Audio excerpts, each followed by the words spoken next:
Welcome to Real Talk Wealth and Wisdom. I'm your host, Heather Nielsen, and I'm so excited to have you here. At Wealth and Wisdom, we're all about becoming the best version of ourselves through inner work, personal development, and cultivating the right mindset.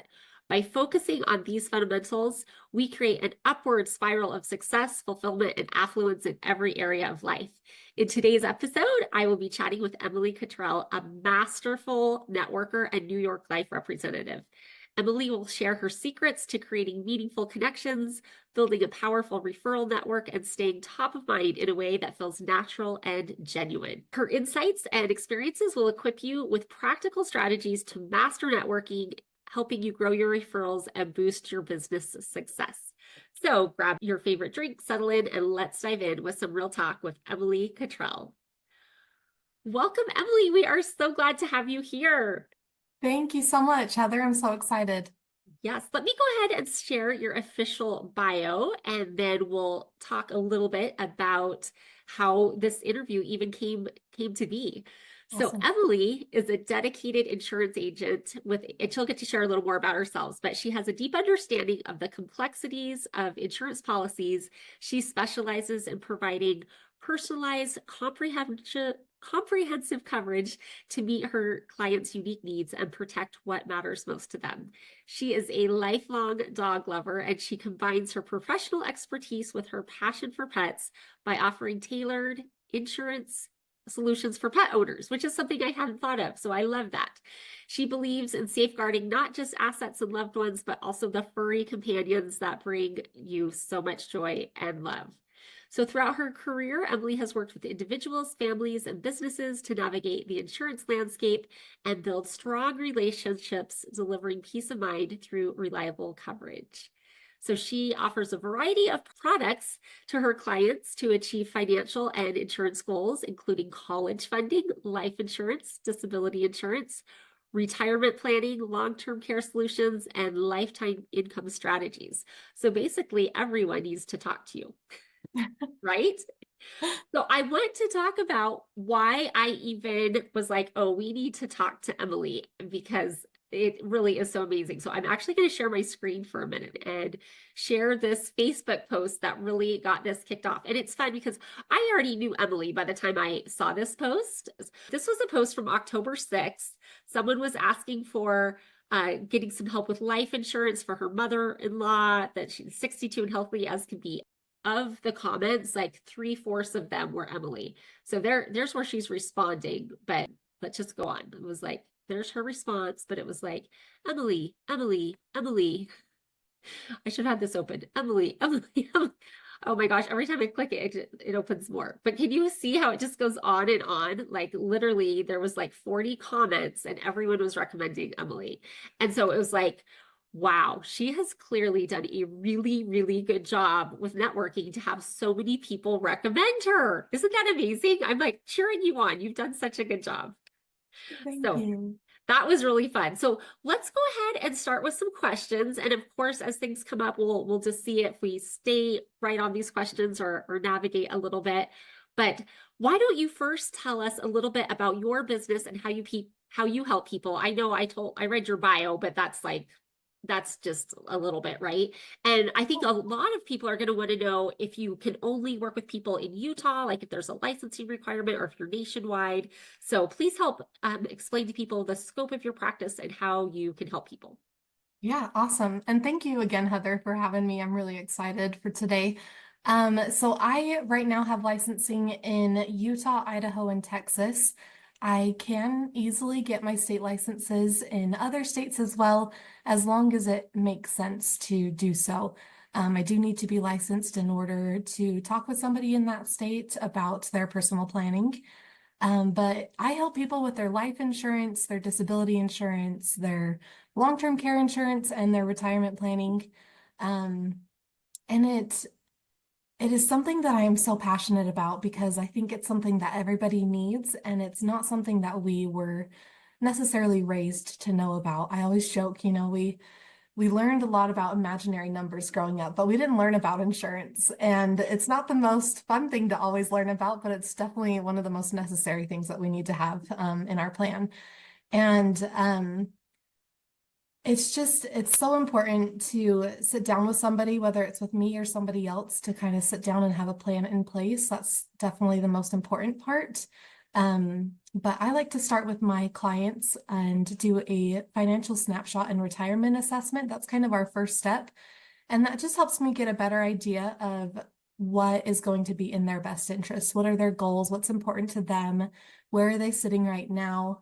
And what do they want to see in the future? And that varies so much. I've got clients who are several thousands of dollars in debt, and I have clients who are, multi-millions, and it just ranges so much. And I think one of the biggest misconceptions is that people think you have to have a lot of money to meet with me. You don't. And I want to help people in all different types of their timeline. And I don't charge anything to meet with me either. I just want to sit down and I just want to help. Oh, that is amazing. And you know what? You're educating people along the way too. And it's funny that you bring that up. My mom is a math teacher, has been a math teacher for over 50 years. And so the imaginary number things, I was like, oh, that's a good one. So love that. Okay, so something about you, you seem to just have like a natural, loving, open, genuine personality. So did networking just come like naturally to you, or is this something that you really had to learn about, develop skills, and like work on? Yeah. Honestly, I didn't know a whole lot about networking. It's not something I knew growing up it's not kind of my natural thing to do. But as soon as I learned what it was and how I could get involved and how I could make genuine relationships with people, that's something I've always loved to do. I would so much rather have genuine relationships with people than just a transactional relationship with somebody. And so networking has really come in first full circle for me just because that is what I love to do. I love to make friends, and whether or not we even do business together, I don't really care. I always say if I can pay my bills, like that's all I care about. I don't need a lot to survive on life. Like I just want to make friends and I just want to have a good time, and the memories are what stick with us in the long run. So that's really something that resonates the most with me is I want those genuine relationships with people, and I think hope that shows when I meet with people because I don't sit down and say sign on the dotted line. It's not that at all. And I think that has started to show to people that it doesn't always have to be about yourself. You can go into networking and try to serve and support other people. Absolutely. Well, and for people that maybe are not even sure, like it seems like an abstract concept. What does it mean to network effectively? And you've already touched on this a little bit, but tell us a little more about effective networking and really how you make those meaningful connections. Yeah, absolutely. So networking, really how I first got started into it is my mindset was completely different. I thought you go into networking to build your own business. And I think that's where a lot of people start is they think we need to network to get my name out there, to make those connections, to get leads, to be successful. And it's just such a different mind shift change once you actually get into it. And it's hard to explain until you have had that moment where you've been able to help somebody else find their success and get their feet underneath them and just take off. And that's what's kind of become an addiction to me is I just love supporting the people that I care about. And that's ultimately been the mind shift change for me is I don't go to networking to try to find clients. I go to networking to try to find connections with people, whether it's just to have a relationship with them or to refer them to somebody that I know that I trust, that I know will take care of them. And I think that's really the ultimate difference is what your mindset is going into it. I was talking with some friends actually this morning at a networking group, and we just talked about how you can tell if people have that commission breath. And it comes off so insincere. And at the end of the day, it's like those people aren't going to last. They're not going to stay in that group. They're not going to really be there for the right reasons. And that's what makes such a big difference when it comes to referring people. I want to refer people that care about the loved ones in my life just as much as I do. And that comes through when you have that consistency and that attitude of trying to help other people. Oh, I love that. Commission breath. I've never heard that before. That is a funny. Ooh, no one wants that, right? That's horrible. So, Exactly. you mentioned just in the last sentence about being consistent. So tell me, this is like going off script, but tell me about your consistency because I know you are super consistent and tell us about your networking consistency. Yeah, so I have kind of dipped my toes in a couple different groups to see what has resonated the most with me and um, what's been most successful in terms of building those relationships, not in terms of getting leads. And I've tried kind of the big mainstream groups, and it just, no matter how hard I pushed, it just did not work out. And outside of my control, it was not meant to happen that way. And I'm a firm believer of everything happens for a reason. If you told 13-year-old Emily that, I'd probably roll my eyes at you. But now I'm the one who says that all the time. And so it's just kind of been shocking. I've learned of these other smaller groups, and some are quite large actually too, but these other groups that are just, they're there for the right reasons and to build those relationships. And in the long run, it makes me want to be more consistent going to those groups and just knowing that the people who are there do want to see each other succeed. And so I kind of have a rotation. I try to make it to, some of them are a monthly basis, some are weekly. I try to make it to ones I go anywhere from like Orem to Brigham right now.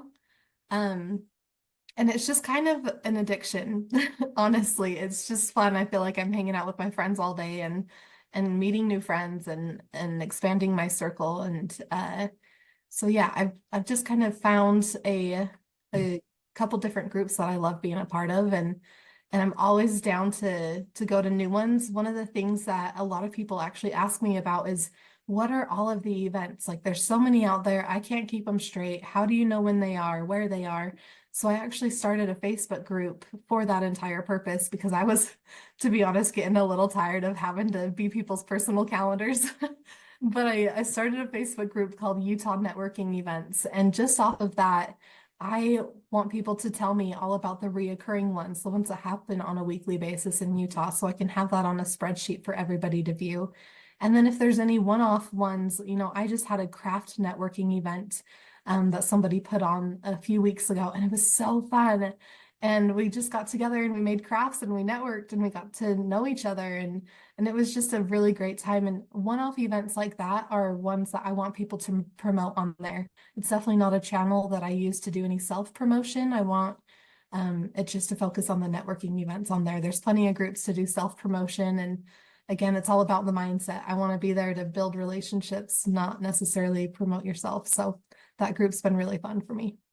Oh, and what an amazing resource. Like you saw a need and yeah, it came from like people asking you, like locals, to like, hey, what about this? What about that? And you're like, I'm just going to create this so there's a place that I can point them. So that's so smart. Exactly. Yeah. Do you do any online networking or are you just in person? Yeah, I do. There is a group Tuesday mornings that I go to. They have some that are virtual, some that are in person. It's a group called Connect Utah. And I would say that's probably one of the biggest ones that I'm a part of.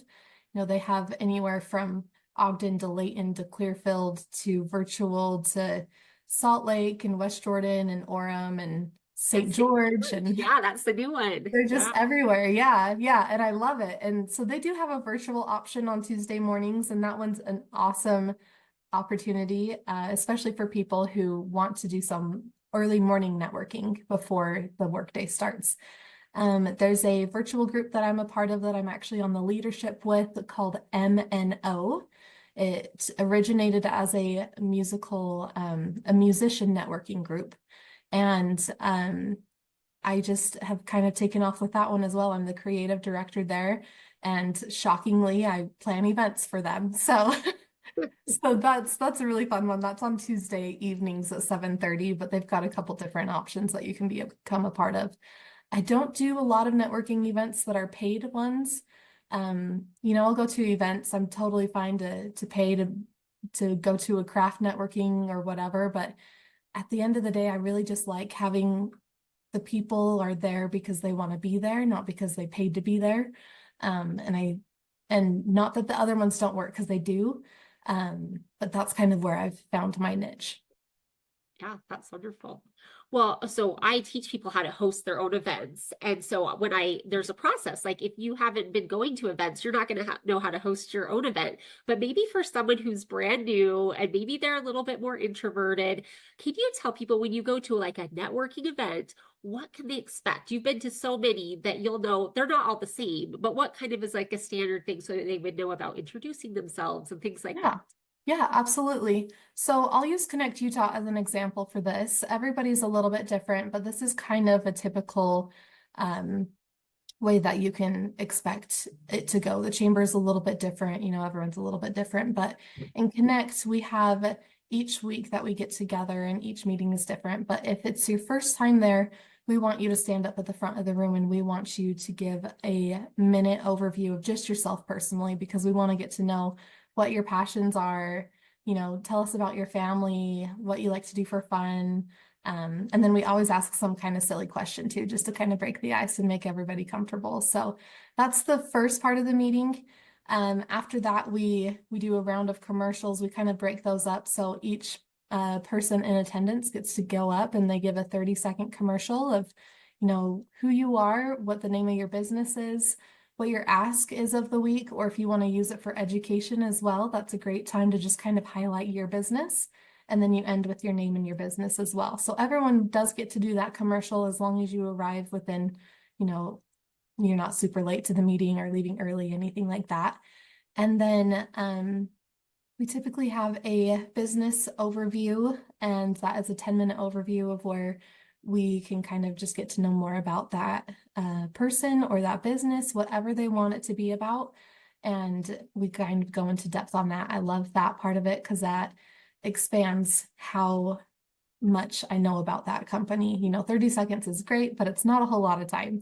After that, we typically will do another round of commercials. We take group selfie pictures so that we can kind of post those and just kind of show people the fun time that we're having. And sometimes we have 10 minutes that we get to sit and chat with people around us. And then we'll typically do another business overview followed by another round of commercials. And so it's pretty interactive, which I really like. I like going and having some structure, but at the same time, I want to be able to talk to people around me. And so that's kind of a typical setup of ones that are more structured. Other ones, I go to a group Friday mornings and there's absolutely no structure. And it's kind of a group, what we call one-to-one. And you just go and you sit down and you build these friendships and you're just hanging out with people that are in the same shoes as you. And it's awesome. Oh, that's good. I feel like that might make people feel a little more comfortable that they know what to expect, right? When you know what to expect, you're like, okay, I can do this. Absolutely. Yes. Definitely, And definitely want to encourage people yeah. to do that. So you've already mentioned that like the commission breath. So when people go, how could they go and have a good experience versus having this networking like backfire on them? Yeah, absolutely. So I recommend when you do go, make a friend, and that will kind of help you gain the ropes for it.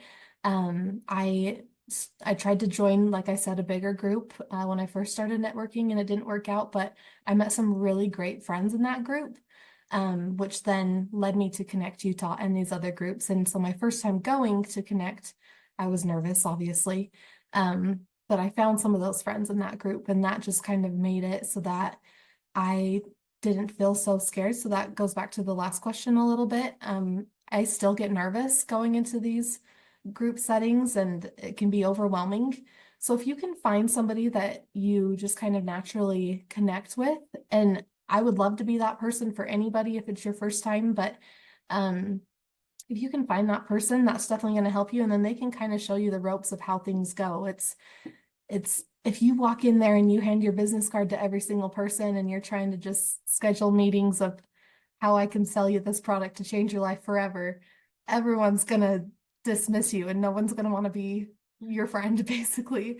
It's just really hard to welcome that into a group where it is so based on relationships.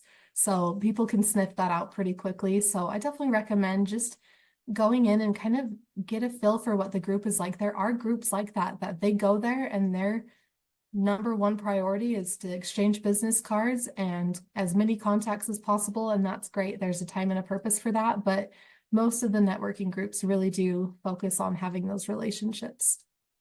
Yes. So why don't you share maybe top three tips or at least your tips for networking and how do you create relationships that turn into referrals? Absolutely. Yeah. I believe in being consistent. The more you can show that you're being consistent and you're coming every time that you're not, if you just show up one time, you're not going to get a lot from it. You might meet one or two people that's really great and you might be able to build a relationship with those people and that's awesome. So it definitely was worth your time.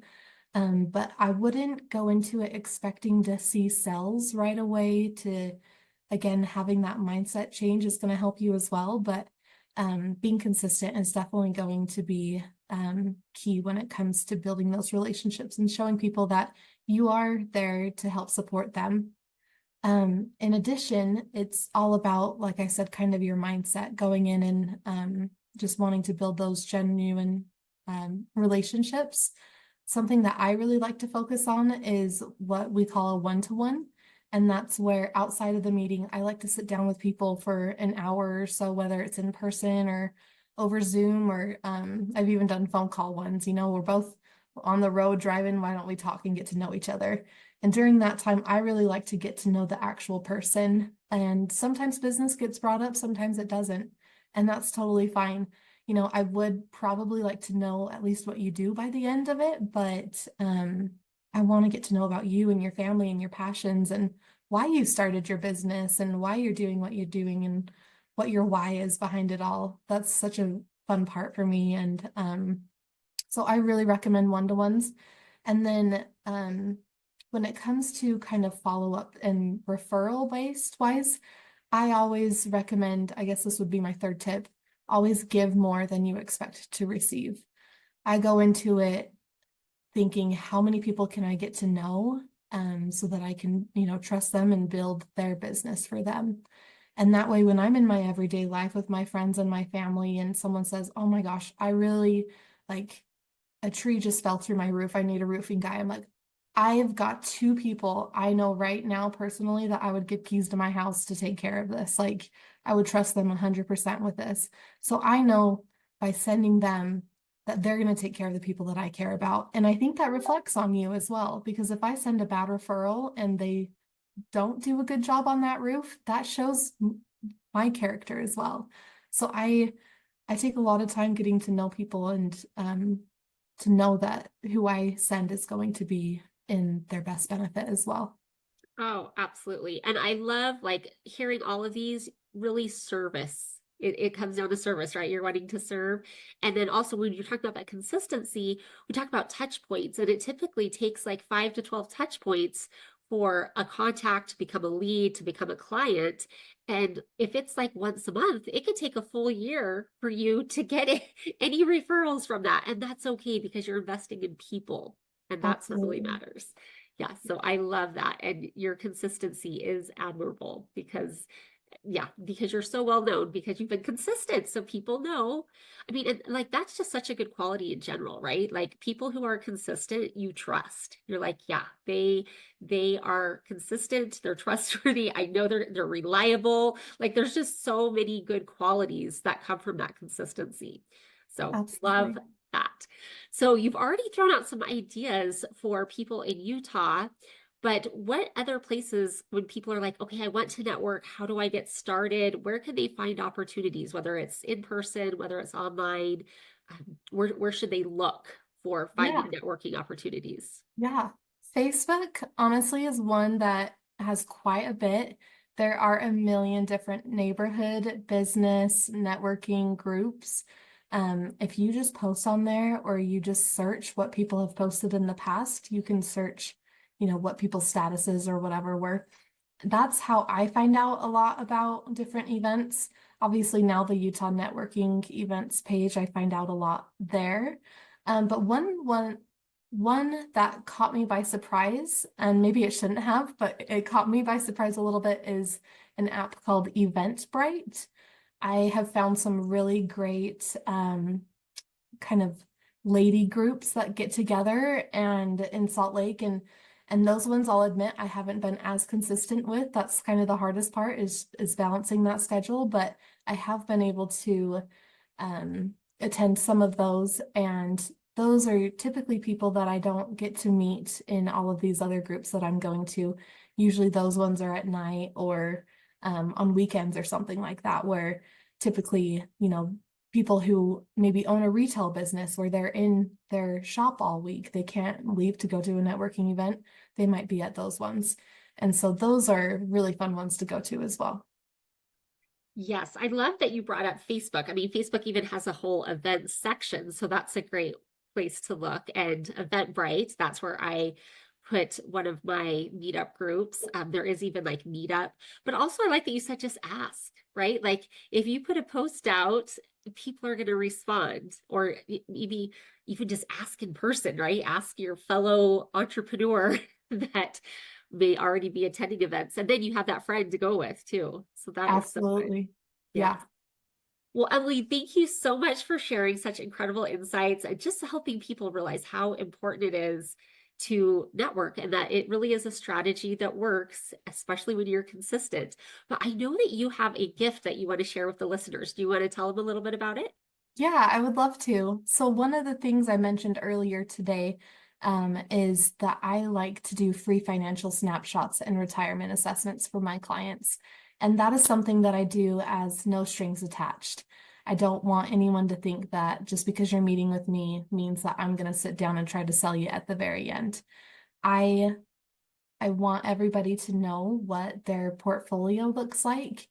I'm a very visual person myself, so if I can see where I'm at when it comes to my retirement planning or my protection, accumulation, long-term plans, it's really hard to visualize, okay, I've got 25,000 in this 401k. What does that mean? How long is that going to last me? So that is something that I really think everybody should have as a resource. And so I provide that for everybody. Um, so no strings attached, financial snapshot and retirement assessment just to help visualize that for you. Oh, I think that's so wise. So I went ahead and for the people watching live, I dropped that in the chat. For those of you that will be watching the replay, check out the description. It will be down there. So everyone can, and you can also just get to know Emily. So that will be fun too. So for those of you who are tuning in and are ready to take your networking skills to the next level, I do recommend that you look into our Wealth and Wisdom membership. We get to have a follow-up episode with Emily where she'll go a little bit deeper, and as well as other interviews and a whole library of resources from becoming your best self, healing inside, doing all these things so that you can have more upward success. So, Emily, thank you again for your time and expertise and helping us learn about networking. And it's just such an integral part of your success is that being consistent with meeting people. Thank you so much, Heather. I love that we met through networking too. So I that's know that's it's just like a real life example of what happened. exactly. Exactly. All the people live here right now I've met through networking, and I love it. These are my friends. Yes. So thank you, everyone, and we'll see you in the Wealth and Wisdom membership.